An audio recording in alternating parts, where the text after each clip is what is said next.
हर बार की तरह इस बार भी आपका आसान बिहार बोर्ड में स्वागत है। हम लोग हिंदी पढ़ रहे हैं और हिंदी में हम लोग आ चुके हैं अध्याय 7 में। देखो, हम जल्दी जल्दी चीज़ों को समाप्त कर रहे हैं और जो चीज़ें जरूरी है उतना ही पढ़ रहे हैं, क्योंकि हम सारी एनर्जी अपना उन सभी चीज़ों के पीछे लगाएंगे जो हमें नौकरी प्राप्त करने में या हायर क्लास में काम आएगी। सिर्फ क्वेश्चन आंसर है, ज़्यादा कुछ इसमें नहीं है। कुछ तुमको रटना पड़ेगा, कुछ मैं समझाऊंगा। चैप्टर का क्या नाम है? चैप्टर का नाम है परंपरा का मूल्यांकन। तो देखो, ये क्या है? तराजू है। तराजू से किसी चीज का हम क्या करते हैं? नापते हैं, यानी मूल्यांकन करते हैं। क्या नाप सही है या नाप कम है, या 1 kg है या 1 kg के बराबर है या 1 kg से कम है। तो इसमें हम बिल्कुल उन्हीं सब चीजों को देखेंगे। हम परंपरा का मूल्यांकन करेंगे। हिंदी है तो साहित्य के परंपरा का मूल्यांकन करेंगे। तो चलो हम लोग इसको देखते हैं हमारे लिए क्या है। पहला क्वेश्चन है, क्या है पहला क्वेश्चन? परंपरा का ज्ञान किनके लिए सबसे ज्यादा आवश्यक है और क्यों? हम परंपरा के ज्ञान की बात कर रहे हैं। सबसे पहला बात है कि किसके लिए आवश्यक है और क्यों आवश्यक है। इस चीज को हमको देखना है। तो चलो सबसे पहले हम कलर बदल लेते हैं।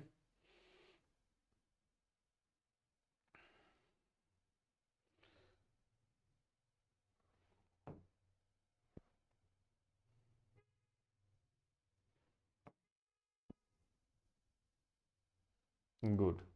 कहता है, वे व्यक्ति जो साहित्य में युगों के परिवर्तन को चाहते हैं और जो प्राचीन रूढ़ियों को तोड़कर क्रांतिकारी साहित्य की रचना करना चाहते हैं, उनके लिए साहित्य की परंपरा का ज्ञान सर्वाधिक आवश्यक है।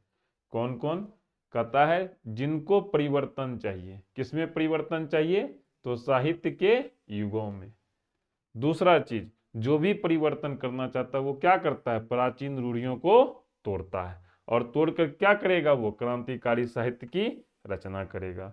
तो उन सभी लोगों के लिए साहित्य की परंपरा का ज्ञान आवश्यक है।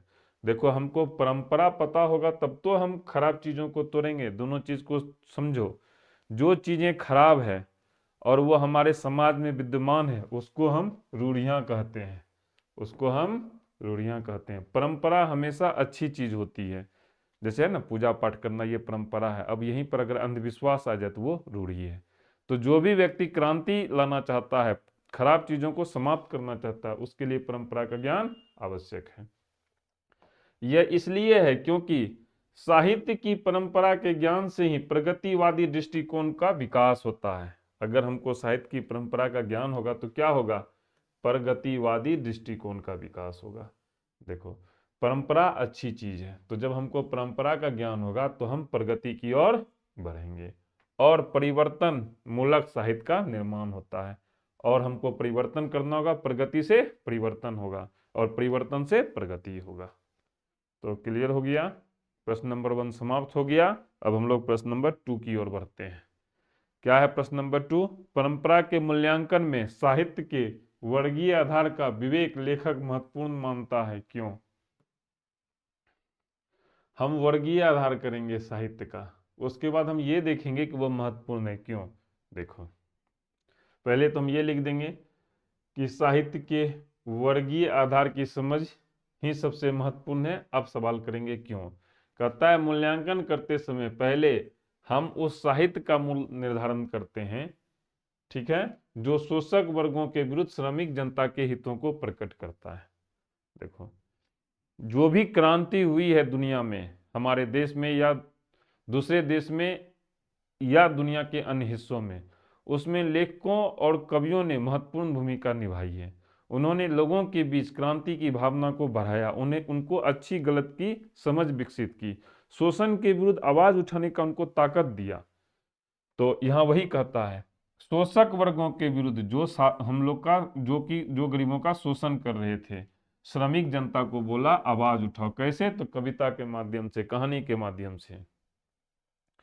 कहता है, इसके अलावा हम उस साहित्य पर भी ध्यान केंद्रित करते हैं जिसकी रचना का प्रमुख आधार शोषित जनता का श्रम है।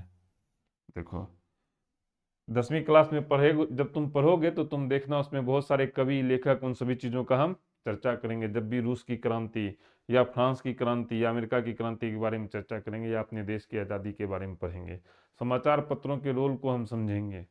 तो जो साहित्य समृद्ध वर्गों की संरक्षण में रचा गया है, देखो बहुत बार क्या होता है, अमीर लोगों के देख रेख में भी साहित्य की रचना होती है, और जो केवल उनके वर्ग के हितों का प्रतिबिंब करता है उसे भी जांचना चाहिए। बहुत बार क्या होता है, अब जैसे देखो अभी देश में बहुत सारे अमीर लोग हैं, तो वो क्या करते हैं, बड़े बड़े लोगों को, बड़े बड़े लोकरसाहों को कुछ पैसा देकर के अपने पक्ष में बुलवाते हैं। तो वो लोग जो बोलते हैं, तो हम क्या करेंगे, उसकी भी जांच करेंगे, क्या वह अभिवृद्धि वर्ग का साहित्य है, क्या वो जो बोल रहा है उससे सही में परिवर्तन होता है, या वो हास्य वर्ग का, या हंसने की चीज है। देखो ये तो बेवकूफ है इतना पढ़ा लिखा होने के बावजूद। अर्थात परंपरा का मूल्यांकन करने के लिए वर्गीय विवेक ही सर्वोत्तम है। ठीक है, प्रश्न नंबर 2 क्लियर हो गया। अब हम बढ़ते हैं प्रश्न नंबर 3 की ओर। पहले कलर का कलम बदल लेते हैं, चलो।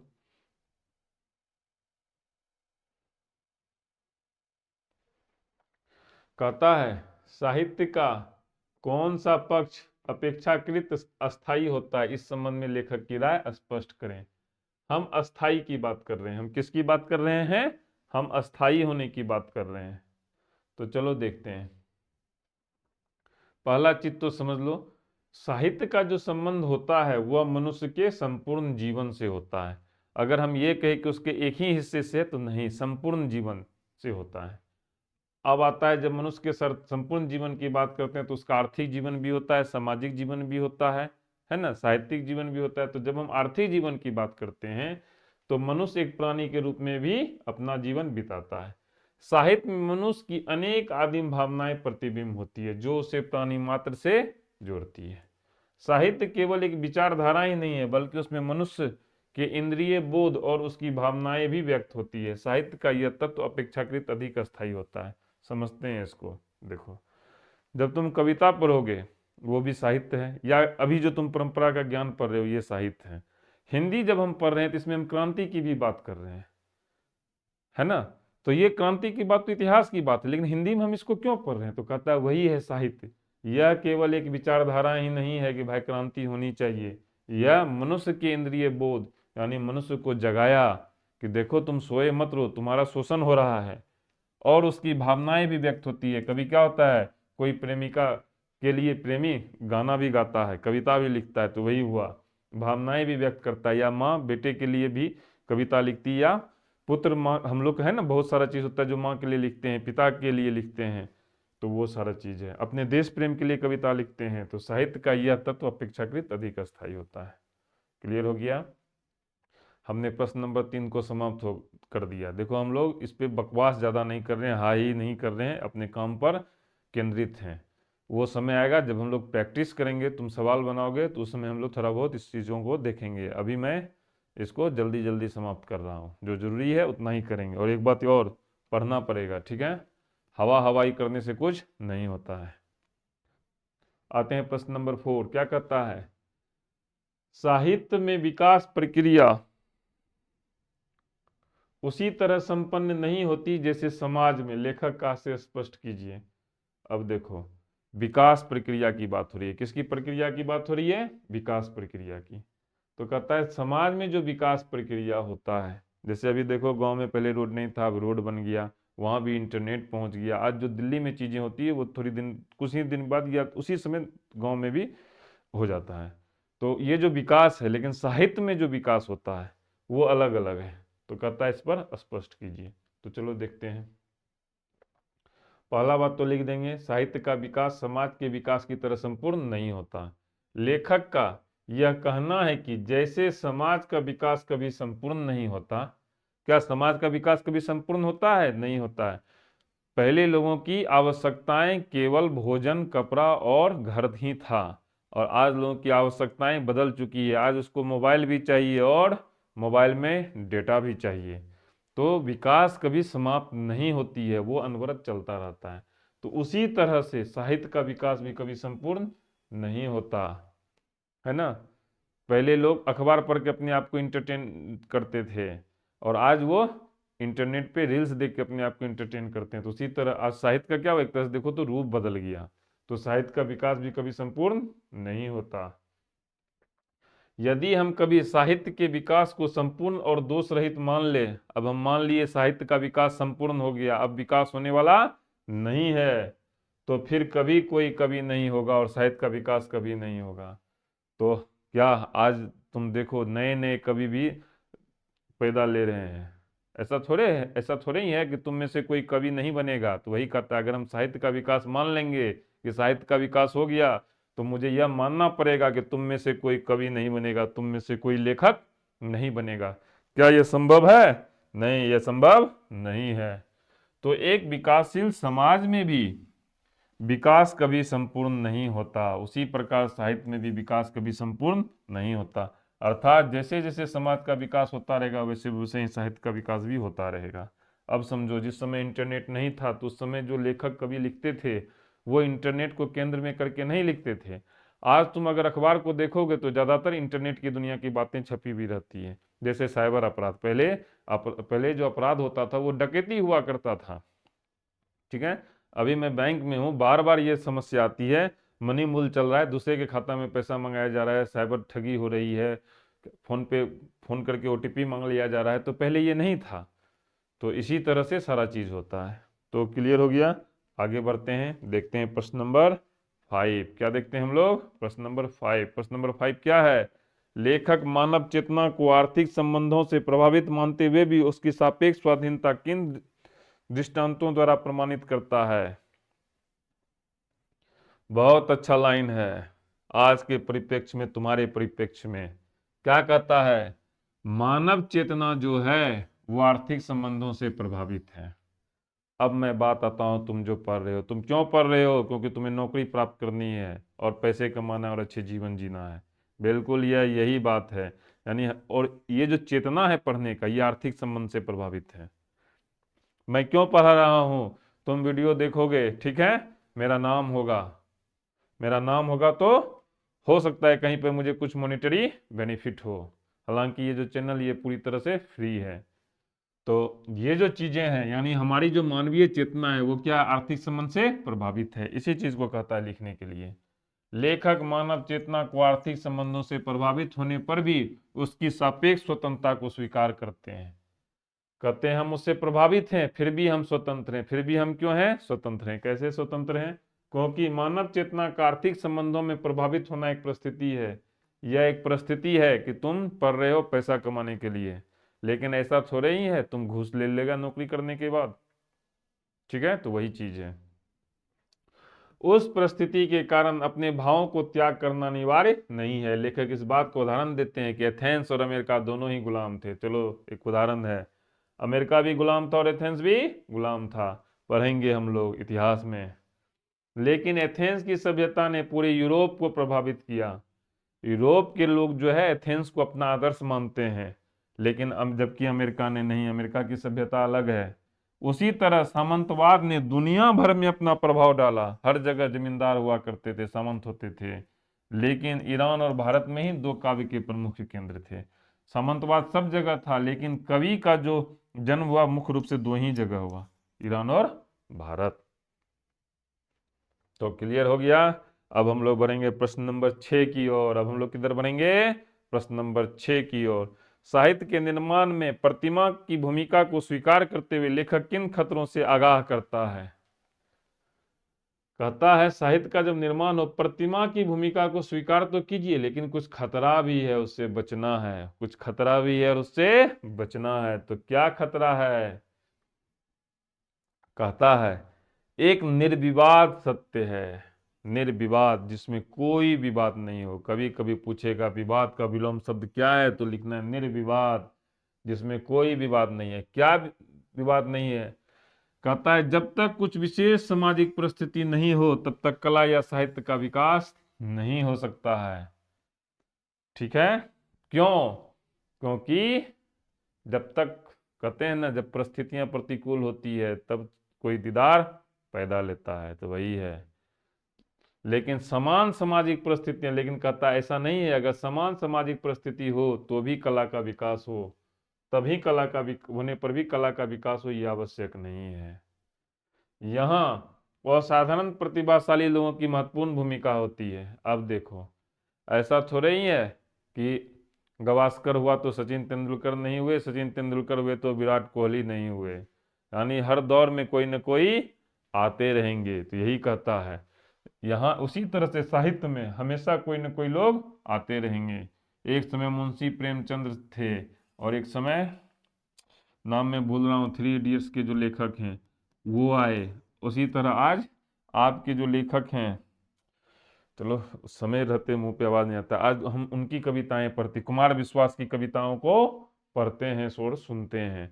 तो हमेशा असाधारण प्रतिभाशाली लोगों की भूमिका महत्वपूर्ण होती है। वे ही मानव मन की गहराइयों में डूबकर साहित्य के मोती निकालते रहते हैं। अन्य लोग लकीर के फकीर होते हैं, बाकी लोग क्या है, लकीर के फकीर हैं।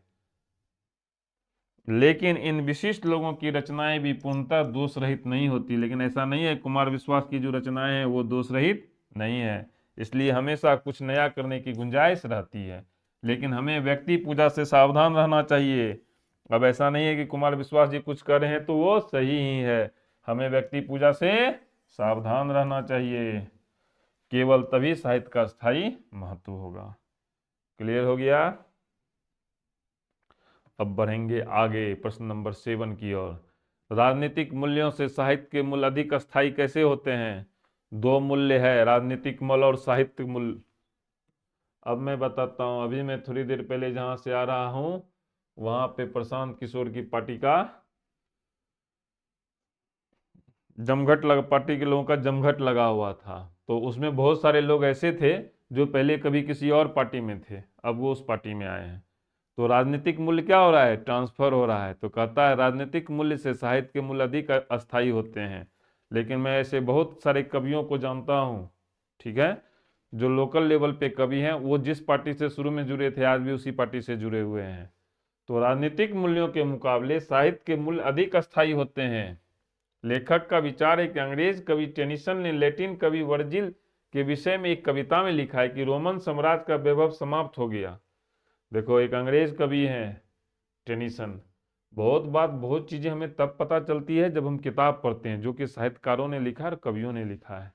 वो कहते हैं कि रोमन साम्राज्य का वैभव जो है समाप्त हो गया, लेकिन वर्जिल के काव्य सागर की ध्वनि तरंग आज भी हमें सुनाई देती है और हृदय में आनंद विभोर कर देती है। समझो क्या कहता है। कहता है राजनीतिक मूल्य समाप्त हो गया, लेकिन क्या उस राजनीतिक दौर में जो कवि और लेखक हुए थे, क्या उनकी कृति आज हम नहीं पढ़ते हैं? हाँ, पढ़ते हैं। उदाहरण के लिए कहते हैं, क्या उदाहरण के लिए कह रहे हैं? वर्जिल के काव्य को हम आज भी पढ़ते हैं। जब किसी साम्राज्य का राजनीतिक रूप से पतन हो जाएगा तो वहां के कवि और साहित्यकार ही संस्कृति के आकाश में चमकते नजर आएंगे। ठीक है, तो साम्राज्य का पतन हो गया, लेकिन कवि और साहित्य की रचनाएं आज भी लोग पढ़ रहे हैं, तथा उनका प्रकाश पहले की अपेक्षा करोड़ों नए लोगों को दिशाएं प्रदान करेगा। उस समय कम ही लोग उससे प्रभावित था, लेकिन आज सभी लोग उससे प्रभावित है। हो सकता है रोमन साम्राज्य का जो कवि हो उसको केवल रोमन साम्राज्य के लोग ही पढ़ते हो, दूसरे लोगों को उससे नफरत हो, लेकिन आज कोई रोमन साम्राज्य नहीं है, सभी लोग उसको पढ़ रहे हैं। तो क्लियर हो गया, प्रश्न नंबर 7 समाप्त हो गया। अब हम लोग हैं प्रश्न नंबर 8 की ओर। जातीय अस्मिता का लेखक किस प्रसंग में उल्लेख करता है और उसका क्या महत्व बताता है? अब हम आ गए हैं जातीय अस्मिता पर। किस पर आ गए हैं? जातीय अस्मिता पर, और उसके महत्व की बात कर रहे हैं। कहता है साहित्य के विकास के संदर्भ में किया है। कहता है साहित्य के विकास में प्रतिभाशाली लोगों की भूमिका होती है, वैसे ही उसी जातियों और जन समुदायों की भी। यह जातीय अस्मिता सामाजिक व्यवस्था के परिवर्तित होने पर भी पूर्णतया नष्ट नहीं होती। इस प्रकार नया समाचार प्राचीन में जुड़ा रहता है। देखो, इसको फिर से समझाते हैं। कहता है साहित्य के विकास की अगर हम बात करते हैं तो प्रतिभाशाली लोगों के कारण साहित्य का विकास होता है, लेकिन जातीय अस्मिता में भी उसी जाति का उद्भव होता है जब उसमें भी कोई वैसा ही महत्वपूर्ण व्यक्ति हो जाए। लेकिन ये जो जातीय अस्मिता होती है, इसके उद्भव से सामाजिक व्यवस्था और मजबूत होती है। इस प्रकार एक नया समाज प्राचीन समाज से जुड़ा रहता है। क्लियर हो गया प्रश्न नंबर 8। अब हम बढ़ रहे हैं प्रश्न नंबर 9 की ओर। अब हम किसके तरफ बढ़ रहे हैं? प्रश्न नंबर 9 की ओर। जातीय और राष्ट्रीय अस्मिताओं के स्वरूप का अंतर करते हुए लेखक दोनों में क्या समानता बताता है। देखो, दो चीज है, जातीय अस्मिता और राष्ट्रीय अस्मिता। अपने देश के परिप्रेक्ष्य में यह अति आवश्यक है। हम जातियों में बटे हुए हैं और राष्ट्रीय एकता की बात करते हैं, ठीक है। तो कहता है कैसे जातीय राष्ट्रीयता और जातीय अस्मिता और राष्ट्रीय अस्मिता अलग है और दोनों में कैसे संबंध है। तो देखो, पहला तो उसमें कुछ अंतर भी बताते हैं और कुछ समानता भी बताते हैं। क्या है, कहता है जब राष्ट्र के सभी तत्वों पर मुसीबत आती है तब राष्ट्रीय अस्मिता का ज्ञान अपेक्षाकृत अधिक अच्छा हो जाता है। जब राष्ट्र पर मुसीबत आती है तो हम जाति धर्म भूल करके एक हो जाते हैं। जब भी भारतीयों पर किसी दूसरे देश में आंच आती है या हमारे देश पर कोई हमला करता है तो हम सभी जाति धर्म को भूल करके एक हो जाते हैं। उस समय केवल साहित्य परंपरा का ज्ञान ही राष्ट्रीय भाव जागृत करता है। उस समय अलग अलग लोग नारा लिखते हैं, कवि कविता लिखता है, गायक गाना बनाता है, तो सब क्या करता है, ये जो साहित्य परंपरा का ज्ञान है यही राष्ट्रीय भाव जागृत करता है। जैसे जिस समय हिटलर ने सोवियत संघ पर हमला किया था उस समय पर राष्ट्रीय अस्मिता ही जनता के स्वाधीनता संग्राम की समर्थ प्रेरक शक्ति बनी। उदाहरण के लिए इस प्रकार युद्ध में खास तौर से रूसी जाति ने बार बार अपनी साहित्य परंपरा को याद किया। देखो, जब हिटलर आक्रमण किया रूस पर तो कहा जाता है उसमें 10 करोड़ लोग मारे गए थे। मैं एग्जैक्ट संख्या नहीं बता सकता हूँ, लेकिन सबसे ज्यादा हानि जो हुई थी लोगों के क्षेत्र में वो रूसी लोगों को हुई थी। लेकिन अब जो हिटलर से उन लोगों को लड़ना था तो उन्होंने क्या किया, लड़ने के लिए अपने कवियों को याद किया, अपने लेखकों को याद किया, यानी अपनी साहित्य परंपरा को याद किया। समाजवादी व्यवस्था स्थापित होने पर भी फिर वहां क्या हुआ, वहां समाजवादी सरकार आई रूस की क्रांति के बाद, फिर भी जातीय अस्मिता खंडित नहीं हुई। ये जो रूसी जाति थी, ये जो रूसी अस्मिता थी, ये आज उस समय भी बरकरार रही और आज भी बरकरार है। उन्होंने यूक्रेन पर हमला किया, ठीक है, वहां पे रूसी अस्मिता काम कर रही है जबकि समाजवादियों की सरकार है। तो क्लियर हो गया प्रश्न नंबर 9। अब हम बढ़ेंगे प्रश्न नंबर 10 की ओर। क्या है प्रश्न नंबर 10, बहुजातीय राष्ट्र की हैसियत से कोई भी देश भारत का मुकाबला नहीं कर सकता है। बहुजातीय राष्ट्रीयता, दुनिया का कोई भी देश हो वो भारत का मुकाबला नहीं कर सकता है। ऐसा क्यों, ये एक बहुत अच्छा सवाल है। कहता है दुनिया में कई बहुजातीय राष्ट्र हैं, सिर्फ भारत ही नहीं है, बहुत सारा ऐसा देश है जहाँ कई सारे हैं। सबसे अधिक जातियों सोवियत संघ में रहती है, लेकिन उनका इतिहास मिला जुला राष्ट्रीय इतिहास नहीं है। देखो क्या हुआ, जब सोवियत संघ का गठन हुआ तो इन्होंने क्या किया, अलग अलग देशों में अपने विचार को प्रतिपादित किया और उसको अपने संघ में मिला लिया। लेकिन हुआ उल्टा, रूस में तो रूसी थे, आज यूक्रेन अलग हो गया क्योंकि यूक्रेन अपने आप को रूसी अस्मिता का पार्ट नहीं मानते हैं। उज्बेकिस्तान ये अलग हो गया, कजाकिस्तान ये अलग हो गया, ये सारा देश पहले रूस में था। देखो, तुम हिंदी भी पढ़ोगे ना तो बहुत जनरल नॉलेज की चीज पढ़ जाओ, सीख जाओगे, तुम्हें बस सिखाने वाला होना चाहिए, ठीक है। मैं तुम्हें सिखा रहा हूं तो अच्छे से इसको पढ़ो।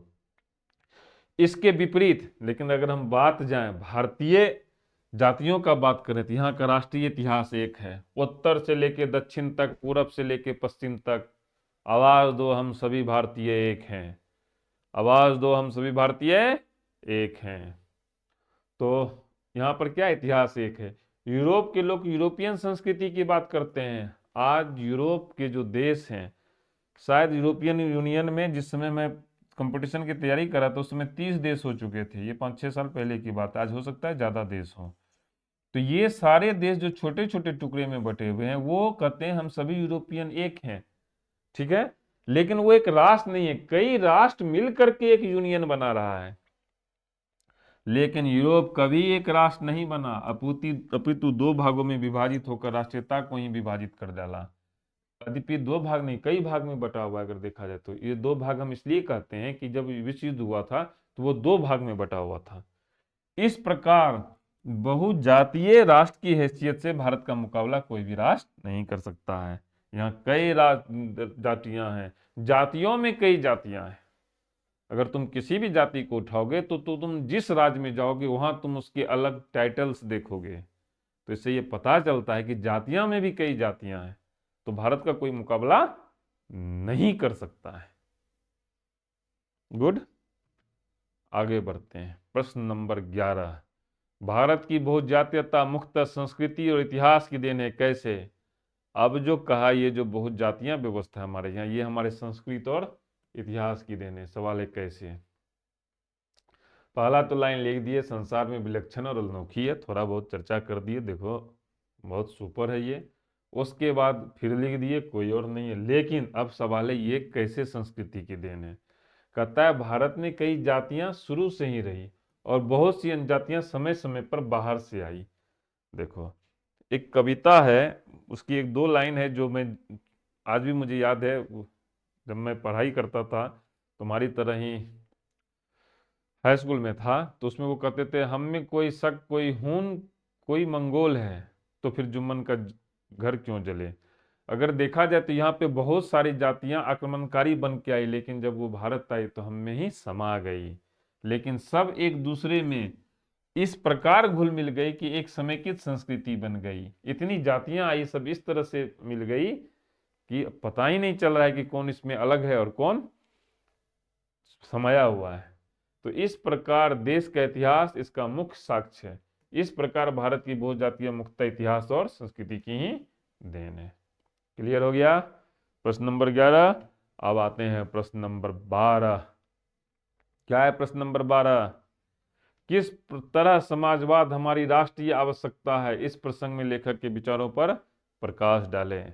हम बात कर रहे हैं समाजवाद की। बहुत अच्छी बात है। मैं माननीय श्री अखिलेश यादव जी की पार्टी का चर्चा नहीं कर रहा हूं, ठीक है। देखो कभी भी हम बड़े नेता की बात करते हैं तो उनके आगे माननीय शब्द लगाते हैं। कहता है लेकिन हम दूसरे तरह के समाजवाद की बात कर रहे हैं जो तुम्हारी किताब में है। सामंतवाद, समाजवाद, पूंजीवाद, तीन चीजें हैं। तो कहता है कि ये जो समाजवाद है ये हमारी राष्ट्रीय आवश्यकता है। पता है क्यों? ये आज के परिप्रेक्ष्य में और ज्यादा है। आज अमीर लोग अमीर होते जा रहे हैं और गरीब लोग गरीब होते जा रहे हैं, लेकिन समाजवाद कहता है कि संसाधनों का सही तरीके से उचित बंटवारा हो। ये कहता है। क्यों राष्ट्रीय आवश्यकता बन गया? आज के समय में तो और आवश्यक है, क्योंकि अमीर लोग अमीर होते जा रहे हैं और गरीब लोग गरीब होते जा रहे हैं। लेखक के अनुसार समाजवादी व्यवस्था स्थापित होने पर जारशाही राजशाही रूस एक नवीन राष्ट्र में पुनर्गठित हो सका। वहां पहले राजा का बात था, लेकिन आज रूस दुनिया के मानचित्र पर एक बहुत ही ताकतवर देश है। तो अगर भारत में भी समाजवादी व्यवस्था स्थापित हो जाए, ऐसे यहाँ पर है ही, तो ये राष्ट्रीय अस्मिता पहले से बहुत ज्यादा पुष्ट होगी। इसकी केवल कल्पना ही की जा सकती है। देश के संसाधनों का सदुपयोग होगा, समाजवादी व्यवस्था में ही संभव है। क्यों संभव है? पूंजीवादी व्यवस्था में एक ही लोग सारे संसाधनों को कंट्रोल करते हैं, और समाजवादी व्यवस्था में ये चीजें समाज के लोगों के बीच बंट जाती है। तो जब वो चीज बंट जाएगी तो क्या होगा? समाज का विकास होगा। छोटे बड़े राष्ट्र जो भारत की अपेक्षा अधिक पिछड़े थे, सामाजिक व्यवस्था कायम होने के बाद कहीं ज्यादा शक्तिशाली हो गए। उदाहरण के रूप में कहता है, ऐसा राष्ट्र जो भारत से बहुत अधिक पिछड़ा हुआ था, लेकिन वहां अगर समाजवादी व्यवस्था आई तो वो ज्यादा शक्तिशाली हो गया है। भारत की राष्ट्रीय क्षमता का पूर्ण विकास केवल सामाजिक व्यवस्था से, समाजवादी व्यवस्था से ही संभव हो सकता है। क्लियर हो गया? अब हम बढ़ेंगे आगे। प्रश्न नंबर 13 की ओर। निबंध का समापन करते हुए परंपरा का, ये क्या है? ये एक निबंध है। कहता है निबंध का समापन करते हुए लेखक कैसा स्वप्न देखता है, उसे साकार करने में परंपरा की क्या भूमिका हो सकती है, विचार करें। अब वो स्वप्न देख रहा है लेखक, कहता है उसमें परंपरा की क्या भूमिका हो सकता है। पहले तो देखेंगे क्या सपना देखता है। वो उस दिन का स्वप्न देखता है जब हमारे देश में भी सामाजिक व्यवस्था स्थापित होगी। जैसे स्थापित होगी तो क्या होगा? अधिकतम लोग साक्षर होंगे, तब वे विभिन्न साहित्यकारों की रचना को पढ़ेंगे, और जब पढ़ेंगे तो क्या होगा? उन साहित्य का अच्छी तरीके से परिचय होगा, और तो ये केवल सही अर्थ में साहित्य की परंपरा का मूल्यांकन कर पाएंगे। तभी वो साहित्य की परंपरा का मूल्यांकन कर पाएंगे। अभी तुम कुछ भी साहित्य का मूल्यांकन नहीं कर सकते हो, क्योंकि तुमने ज्यादातर कवियों रचनाकारों को नहीं पढ़ा है। तो क्लियर हो गया प्रश्न नंबर 13। अब हम लोग बढ़ेंगे फिर से आगे, और आगे हमारे लिए है प्रश्न नंबर 14। साहित्य सापेक्ष रूप से स्वाधीन होता है। देखो कोई भी साहित्य जो है वो क्या होता है? स्वाधीन होता है। इस मत को प्रमाणित करने के लिए लेखक कौन से तर्क और प्रमाण उपस्थित करते हैं? लेखक कहते हैं कोई भी साहित्य जो होता है वो स्वाधीन होता है। जिस समय हम गुलाम थे, जिस समय अंग्रेजों का हमारे यहाँ शासन था, हम ब्रिटिश सरकार के अधीन थे, उस समय भी जो यहाँ साहित्यकार और कवि थे, उनकी जो रचनाएं थी वो स्वाधीन थी, वो आजाद थी। कहा कैसे? पहले तो लिख दिए साहित्य सापेक्ष रूप में स्वाधीन होता है, इसके विपरीत परिस्थितिवश जातियां पराधीन होती है। क्योंकि उन्होंने आजादी की बात की थी, लेकिन वास्तविक रूप से हम आजाद थे। साहित्य में ये चर्चा थी, वो आजादी की बात करते थे, वो इस तरह से लिखते, उनको लिखने में कोई दिक्कत नहीं था। इस मत को प्रमाणित करने के लिए लेखक ने प्रमाण उपस्थित करते हुए कहा है कि अमेरिका और एथेंस दोनों गुलाम हुए, लेकिन एथेंस के साहित्य ने संपूर्ण एथेंस को प्रभावित किया, न कि अमेरिका साहित्य ने। देखो, अमेरिका और एथेंस दोनों गुलाम थे, लेकिन एथेंस का जो साहित्य था वो संपूर्ण यूरोप को, यहाँ पे एक शब्द लिख दो, क्या लिख दो? संपूर्ण यूरोप को प्रभावित किया। लेकिन अमेरिका कहाँ किया? नहीं किया। तो क्लियर हो गया। अब आगे बढ़ते हैं। प्रश्न नंबर 15। व्याख्या करें विभाजित बंगाल में बंगाल से विभाजित पंजाब की तुलना कीजिए तो ज्ञात हो जाएगा कि साहित्य की परंपरा का ज्ञान कहाँ ज्यादा और कहाँ कम है। इस न्यूनाधिक ज्ञान के सामाजिक परिणाम क्या होते हैं? देखो, पंजाब भी विभाजित हुआ और बंगाल भी विभाजित हुआ, तो क्या हुआ? चलो देखते हैं। पहले तो लिख लिए, जब भी व्याख्या करते हैं कहां से लिया गया और किसने किया है। देखो, आवश्यकता और महत्ता पर प्रकाश डाला है। किस पे? देखो यहाँ पे क्या है, राष्ट्रीय एकात्मकता के अंतर्गत राष्ट्र और समाज की परंपरा समाहित रहती है। उसके ज्ञान से ही किसी देश या समाज की सांस्कृतिक विरासत सुरक्षित रहती है।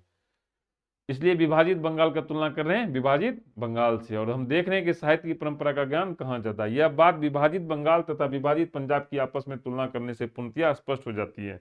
इस प्रकार यहाँ परंपरा ज्ञान को आवश्यक और उपयोगी बताया गया। लेखक का विचार सर्वथा सार्थक और समाचीन प्रतीत होता है। क्लियर हो गया। अब हम बढ़ते हैं आगे प्रश्न नंबर 16 की ओर।